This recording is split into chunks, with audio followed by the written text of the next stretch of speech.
Oh, well, before I get to question number 3, let's talk to Mr. Ethan Green. Ethan says, how do you keep youth attention? Here's my number 1 rule, Ethan.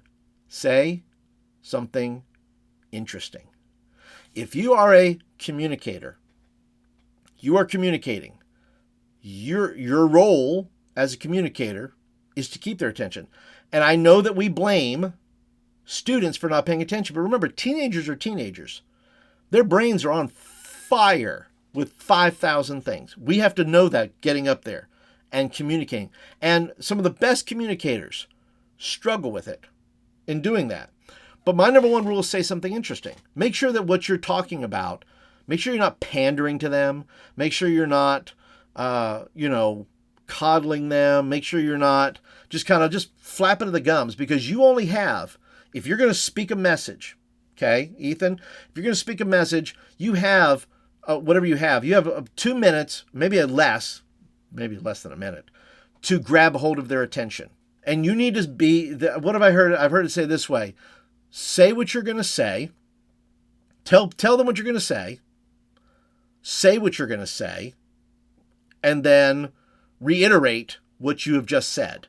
So you need, just like when you watch a YouTube video, at the YouTube video, right at the very beginning of the YouTube video, they say, hey, so-and-so, and we're going to talk about X and X and X. So if you're going to get up there and talk, I think the first thing you have to do is you have to be interesting about what it is you're going to talk about. If you say, hey, tonight, we're going to be talking about dating and relationships, okay?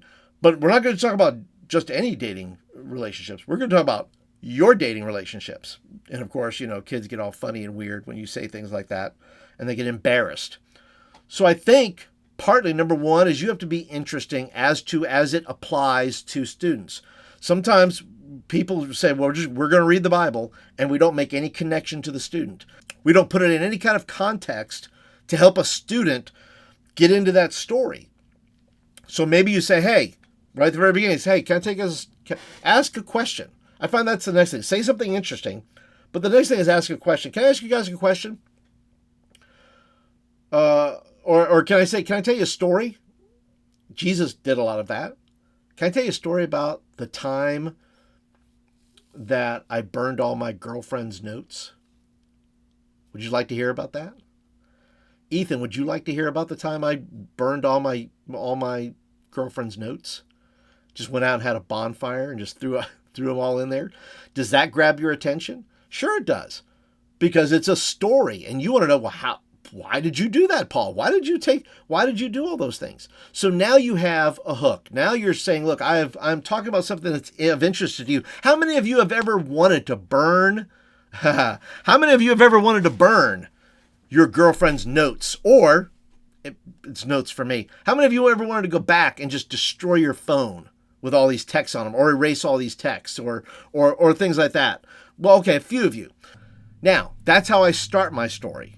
And that is how I engage students. I try to help them understand that.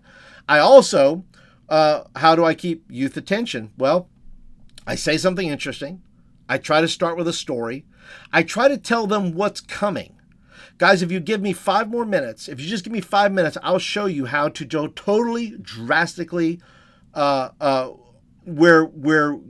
girls and guys, you will have outstanding relationships. You will in time build an outstanding relationship that you're in right now, if you want to. How many of you would like to keep a long-term relationship? How many of you would not like to be like the Kardashians? Or how would you not like to be, whoever it may be in society at the time? So for me, I'm giving them a promise. So say something interesting. Tell them a story. Make a promise that whatever you're about to deliver on, make them a promise and then deliver on that promise. In fact, over deliver on that promise. Say, I'm going to give you, and say, if you listen to me, I'm going to tell you how to build the greatest relationship you'll ever have and then you can say, how many of you would like to get married?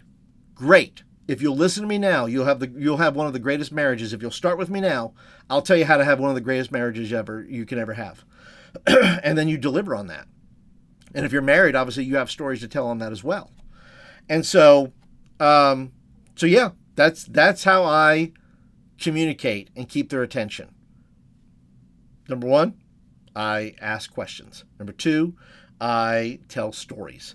Number three, I make them a promise. Number four, I deliver on that promise.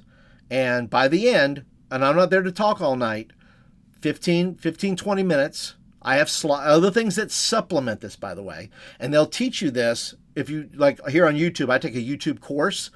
And so they'll tell you that in a video, you've got to keep things moving, right? So you got to keep things moving to keep the attention of the people. So yes, I'm going to use video. Yes, I'm going to use slides. Yes, I'm going to use physical objects to bring in front of them.